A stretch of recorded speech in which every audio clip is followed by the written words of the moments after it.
தெய்வங்களோட வரிசையில் சுக்கிராச்சாரியார் என்று அழைக்கப்படுற சுக்கிர பகவானை அதிபதியாக கொண்ட ரிஷபராசி அன்பு சொந்தங்களுக்கு வணக்கம். பொறுமைக்கும் அமைதிக்கும் மறு உருவம் யாருன்னு கேட்டால் அது நீங்கள் தாங்க. யார் என்ன செஞ்சாலும் சரி, அது தாங்கி கொள்கிற மனப்பக்குவம் உங்ககிட்ட இருக்குங்க. அதனால என்னவோ தெரியல, எல்லா ராசிக்காரங்களை விட ஒரு படி மேலே தாங்க நீங்கள் உயர்ந்து இருக்கிறீங்க. ஒரு இடத்துல தப்பு நடக்குது அப்படின்னா அங்கே நீங்கள் குமுறக்கூடிய காளியாக தாங்க இருப்பீங்க. ஆனால் சண்டை போடுற காளியாக இருக்க மாட்டீங்கங்க. யார் எந்த தப்பு செஞ்சாலும் சரி, எல்லா பள்ளியும் உங்கள் மேலே தான் வந்து விழுகுது. அதை தாங்கி கொள்கிற மனப்பக்கம் உங்ககிட்ட இருக்குங்க. இப்போ வேலைக்கு போகிற ரிஷபராசிக்காரங்களாம் இருந்தாங்கன்னா மாடு மாதிரி உழைப்பாங்க. அந்த மாடு மாதிரி அடி உத வாங்குவாங்க. பழியும் திட்டும் வந்து விழும். அசிங்கப்பட்டு அவமானப்பட்டு நின்றுக்கிட்டு இருக்காங்க. எதுக்கு? அந்த காசு கண்டி. ஆனால் மாடு மாதிரி உழைப்பாங்க. ஆனால் அந்த மரியாதை உங்களுக்கு கிடைக்காது. இந்த நிலை கண்டிப்பாக மாறுங்க. நீங்கள் உயிரே கொடுத்து வேலை செய்கிறீங்க, நேர்மையாக வேலை செய்கிறீங்க. ஆனால் அதுக்கேற்ற ஊதியம் கிடைக்க மாட்டேங்குது, அதுக்கேற்ற மரியாதையும் கிடைக்க மாட்டேங்குது. அந்த நிலை இப்பொழுது கண்டிப்பாக மாறும். எல்லாரும் சொல்லுவாங்க, ரிஷபராசிக்காரனா நீ சுக்கிரன் தான் அதிபதியாச்சே, உனக்கு என்னப்பா நீ நல்லா இருப்பேன்னு சொல்லுவாங்க. ஆனால் நம்ம நிலைமை நமக்கு தான் தெரியும். வெளில இருக்கிறவன் நல்லா சிரித்து சொல்லிட்டு போயிடுவேன். ஆனால் நம்ம நிலைமை நமக்கு தாங்க தெரியும். கொஞ்சம் கூட நிம்மதி இல்லாத வாழ்க்கையாக இருக்கும். ஆனால் மித்தவங்க கண்ணுக்கு சந்தோஷமாக இருக்கிற மாதிரி தெரியும்.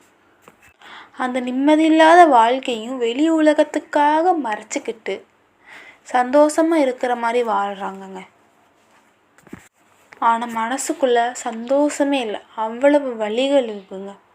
அந்த வலிகளை நம்ம தாங்கிக்கிட்டு மறைச்சிக்கிட்டு வெளியில் புன்னகையோடு தெரியுறவங்க தாங்க ரிஷபராசிக்காரவங்க.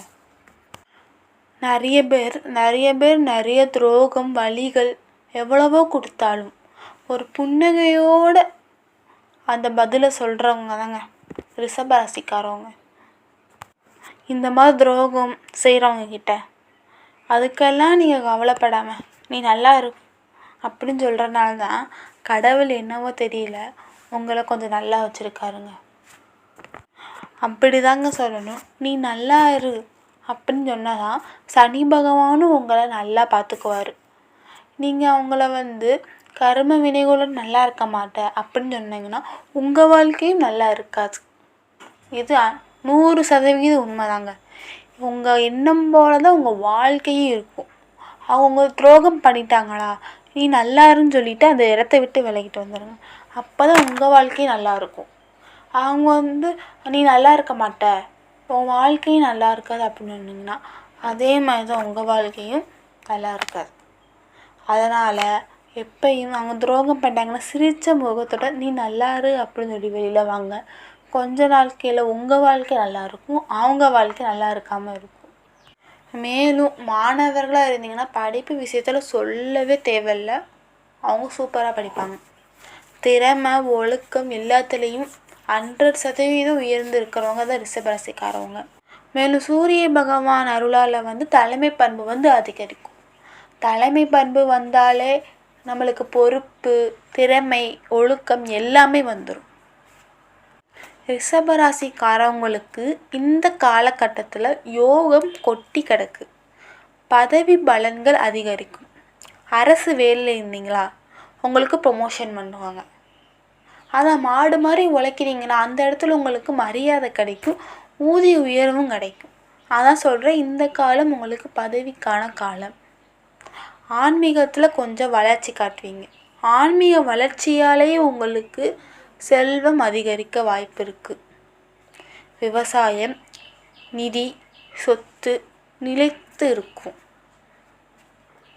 உடல்நிலை இப்போ கொஞ்சம் நல்லா இல்லாமல் கொஞ்சம் சிரமமாக இருக்கிறவங்களுக்கு இப்போ உடல்நிலை மென்மேலும் உயருங்க. வாழ்க்கையில் உங்களுக்கு அனுபவம் பார்த்திங்கன்னா நிறைய இருக்குது. பாடங்கள், அனுபவங்கள் உங்களுக்கு நிறைய கிடச்சிட்ருக்கு. அந்த அனுபவங்கள்லே நீங்கள் வாழ்க்கையில் உயருவீங்கங்க. சூரிய பகவானும் சனி பகவானும் இருப்பது உங்களுக்கு சோதனையை தரும். அதையெல்லாம் நீங்கள் சாதனை படைக்கிறீங்க பார்த்தீங்களா, அதுதாங்க ரிஷபராசிக்காரவங்க. சோதனையை தருவார், ஆனால் அந்த சாதனை வெற்றி உங்களுக்கு நிலைத்து தர மாதிரி இருப்பார். இப்போ கொஞ்ச நாள் சோதனை கொடுத்தாலும் அதுக்கப்புறம் உங்களுக்கு நல்லதே நடக்கிற மாதிரி நல்ல நல்ல விஷயங்களை கொடுப்பார். அதனால் மனசை கொஞ்சம் தைரியமாக படுத்திக்கிட்டு சோதனை தர காலத்தில் நீங்கள் கொஞ்சம் பொறுமையாக இருந்துக்கோங்க.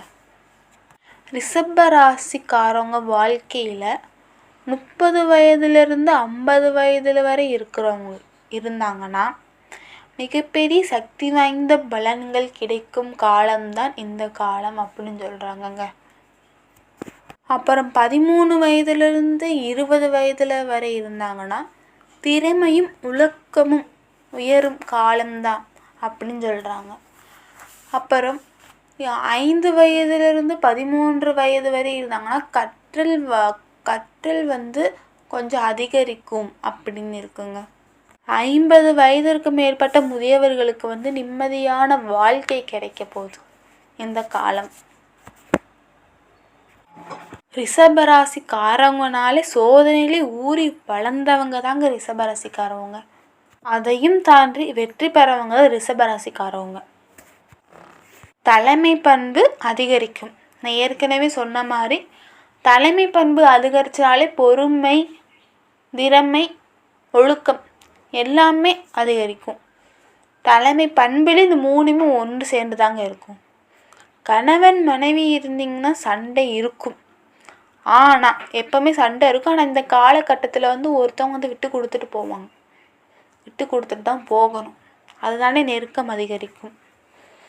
விட்டு கொடுத்துட்டு போகணும். சண்டை ரொம்ப பெரிய சண்டையே போச்சுன்னா யாராச்சும் 2 பேர்த்துல ஒருத்தவங்க விட்டு கொடுத்து தான் போகணும்.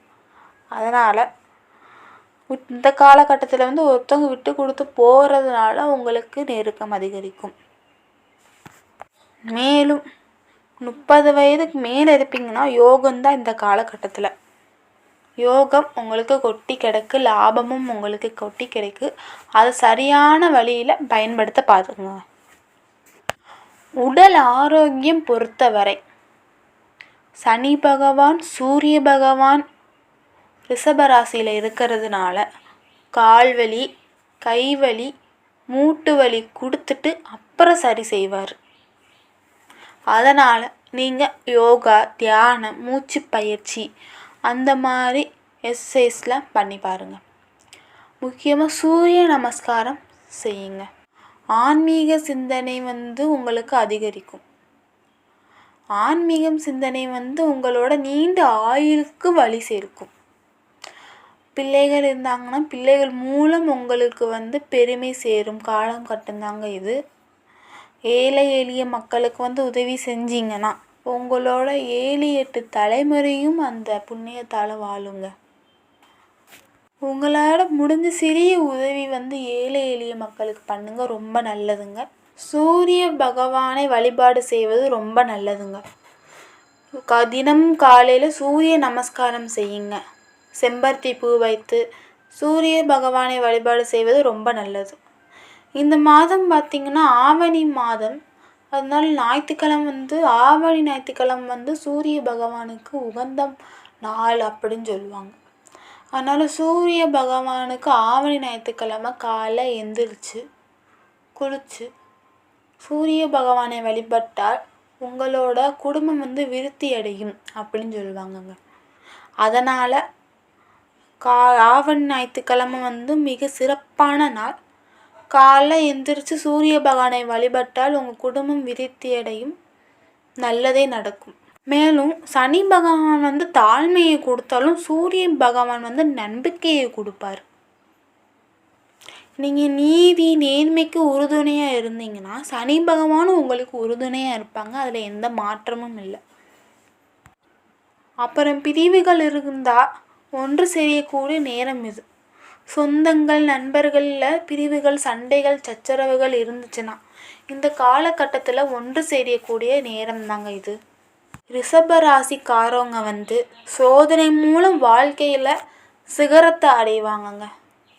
அதனால் இந்த காலகட்டம் உழைப்புக்கேற்ற ஊதியம் கிடைக்கும் காலகட்டம். ஆடு மாடு போல் வேலை செஞ்சு உழைப்புக்கேற்ற ஊதியம் இல்லைன்னு சொல்லி ரொம்ப கவலைப்படுறவங்களா இருந்தீங்கன்னா ரிஷப ராசிக்காரவங்களுக்கு கண்டிப்பாக இந்த காலகட்டத்தில் ஊதிய உயர்வும் மரியாதையும் கிடைக்கும் காலகட்டம். அரசு வேலைகளை பணிபுரியவங்களா இருந்தீங்கன்னா ப்ரொமோஷன் கிடைப்பது கண்டிப்பாக கிடைக்கும். இப்போ அரசு வேலைகளை ட்ரை பண்ணிக்கிட்டே இருக்கேன் அப்படின்னு சொன்னீங்கன்னா இந்த காலகட்டத்தில் எழுதி பாருங்கள், உங்களுக்கு கண்டிப்பாக அரசு வேலை கிடைக்கும். கண்டிப்பாக கிடைக்கும். இல்லை எந்த ஒரு மாற்றமும் இல்லை, இந்த ஒரு தடவை எழுதி பாருங்கள், கண்டிப்பாக உங்களுக்கு கிடைக்கும். ரிஷப ராசிக்காரங்கள் புகழ் பதவி பொருளாதார ரீதியாக வளர்ச்சி அடையும் காலகட்டம் இது. ரிஷப ராசிக்காரவங்களால எவ்வளவு சோதனை வந்தாலும் சாதனையை மாற்றுறவங்க தான் ரிஷப ராசிக்காரவங்க. ரிஷப ராசிக்காரவங்களுக்கு துரோகம் செஞ்சவங்க நல்லா இருந்து சொல்லி சிரிச்சுக்கிட்டே போகிறனால தான் அவங்க வாழ்க்கையில் இன்னும் சந்தோஷம் இருக்குது. மேலும் ரிஷப ராசிக்காரவங்க உங்களுக்கு இந்த காலகட்டம் லாபமும் யோகமும் குவிஞ்சு கிடக்கு. அதை சரியான முறையில் பயன்படுத்திக்கோங்க.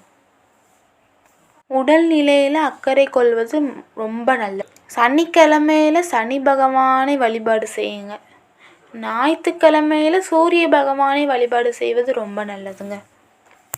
தினமும் காலையிலும் இரவிலும் தூங்க செல்லும்போது ஓம் நமச்சிவாய என்று சொல்லுங்கள். ஓம் சரவணபவ அப்படி சொல்லுங்கள். உங்கள் வாழ்க்கையில் அந்த காலையில் சொல்லும்போது அந்த நாளே உங்களுக்கு பிரகாசமாக ஆக்டிவோடு இருப்பீங்க, எந்த பிரச்சனையும் இல்லாமல். அப்புறம் ஆறுமுக படை வீடுகளுக்கு சென்று வழிபடுவது உங்கள் வாழ்க்கையில் மன நிம்மதியை ஏற்படுத்தும். ஏதாச்சும் ஒரு முருகன் கோயிலுக்கு போய் வழிபாடு செய்யுங்க, வாழ்க்கையில் மன நிம்மதி கண்டிப்பாக உங்களுக்கு கிடைக்கும். அப்புறம் சனி பகவான் சூரிய பகவானை வழிபாடு செய்யுங்க. வாரத்துக்கு ஒரு தடவைனாச்சும் அவங்கள போய் வழிபாடு செய்வது ரொம்ப நல்லதுங்க. அதனால் முருகனை போய் தரிசனம் செஞ்சாலே மன நிம்மதியோடு வாழ்வீங்க. உங்கள் வாழ்க்கை மென்மேலும் வளர வாழ்த்துக்கள்.